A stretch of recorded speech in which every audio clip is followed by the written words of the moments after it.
में लोगों की क्या क्या समस्या है जो आपके सामने लेके आई? उचाना में लोगों की समस्या ही समस्या है। सबसे बड़ी समस्या तो यही है कि जो भी काम है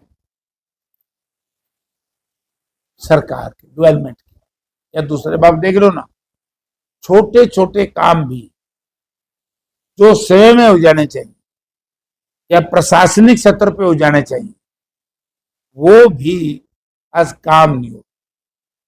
यानी कि सरकार संवेदनशील नहीं है जनता के प्रति, और विशेष तौर से उचाना इन लोगों को तो, जबकि बहुत मजबूत विधानसभा क्षेत्र था उचाना, पिछली गवर्नमेंट में भी बीजेपी ने यही काम कराया और अब भी यही दिक्कत में है। तो भूपेंद्र सिंह हुड्डा की जिस दिन से सरकार गई, अब गांव गांव में जाकर के लोगों से पूछो कि हुड्डा साहब ने जो विकास कार्य करवाए थे, जो आम जनमानस को मान सम्मान मिलता था, हर कार्यालय में मेज कोई जाता था उसकी इज्जत होती थी, पूछ होती थी, आज कोई है? तो लोग परेशान है, जहां कोशिश करते हैं इनके कामों को कह करवा। तो बहुत सारे हैं जी, आपने पता जो हरियाणा में जो पानी की सबसे बड़ी दिक्कत है उसके बारे में क्या कहोगे? जैसे कि चन्नत में धरना चला हुआ। देखिए, चन्नत की जनता के साथ अन्याय हो रहा, पानी तो मांग रहे हैं और वो भी उन्होंने छूट कर दी कि भाई आप जब आगे बढ़ाओ पाइपलाइन तो उसका साइज बढ़ा दो, जो 7, 8, 10 इंच वहां देना है तो उतना उनका साइज बढ़ा करके बड़ा पाइपलाइन डाल दो, उसमें से उनको टी लगा दी, उसमें से दे। जयप्रकाश जी, जो चन्नत में जो टी है वो लग गई थी और जो सरकार द्वारा लगाई गई है, जो कहा सुनने में आया, और दोबारा उसके उखाड़ा गया, उसका क्या कारण लगा आपको? देखो, मैं एक उदाहरण देता हूं आपको। चन्नत में टी ऐसी लगी थी जैसे विधानसभा के चुनाव में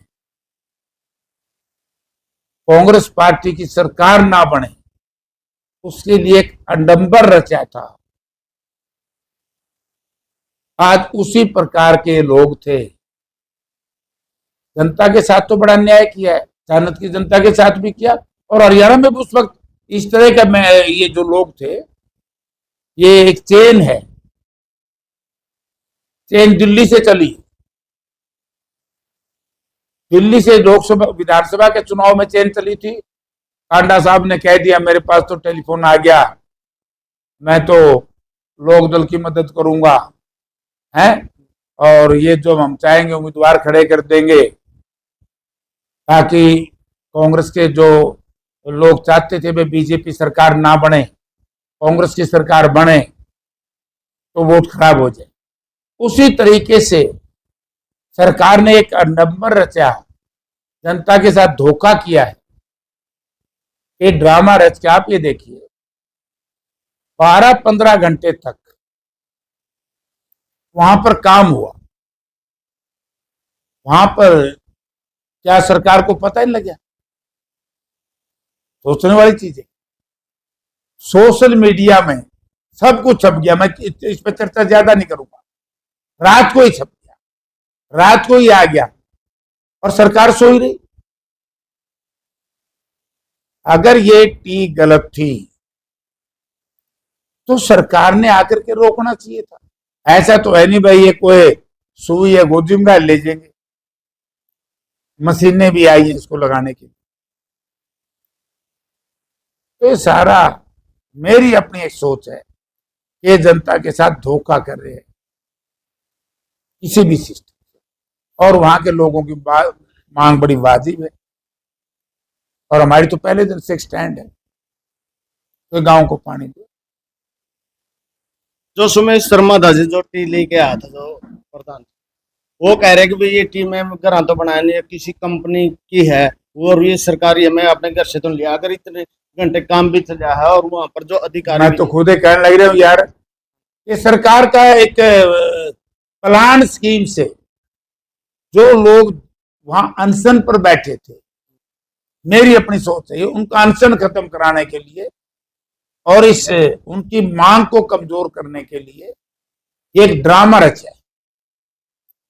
और ड्रामा क्या, कभी न कभी पर्दा उससे उठेगा। पता लगेगा लोगों को, पता लगे बिना नहीं रह सकते।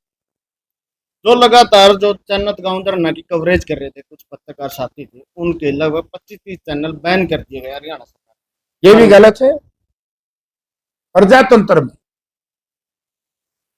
अगर सत्ताधारी दल निरंकुशता की तरफ जाता है तो उसका विरोध करेंगे, लोग करेंगे, जैसे चैनत में कर रहे हैं। और जो सोशल मीडिया या प्रिंट मीडिया, इलेक्ट्रॉनिक मीडिया, जो पत्रकार है, उसको कवरेज करेंगे, तो ये प्रजातंत्र के साथ एक बहुत बड़ा खिलवाड़ है। और आज आपने मन तो आज अखबार में पढ़ा है, महाराष्ट्र के बॉम्बे हाई कोर्ट के एक माननीय जज साहब के को लिखा है कि भाई प्रजातंत्र में अगर विरोध करना, प्रदर्शन करना, सरकार के खिलाफ नारेबाजी करना, अपनी मांग मानने के लिए किसी तरह का भी प्रदर्शन करना वो गलत है, तो वे प्रजातंत्र। अब तो माननीय न्यायालय भी ने मान लिया सारी चीज, लेकिन सरकार नहीं मान। क्या डिमांड है? बहुत छोटी डिमांड है, थोड़ा पाइपलाइन इतनी है तो उसको थोड़ी सी इतनी कर दो, बड़ी कर दो। ये जानबूझ के करो। क्यों? क्योंकि सरकार अब धर्म की लड़ाई की बात करते थे, जिस दिन से राम जी के मंदिर में धन गायब हुआ है आप सबके सामने। अब धर्म की बात छोड़ दी, अब जात के नाम से बांटेंगे, गांव और शहर के नाम से बांटने का प्रयास करेंगे, जाति जाति को बांटने का प्रयास करेंगे। इनके पल्ले कुछ बचा नहीं है।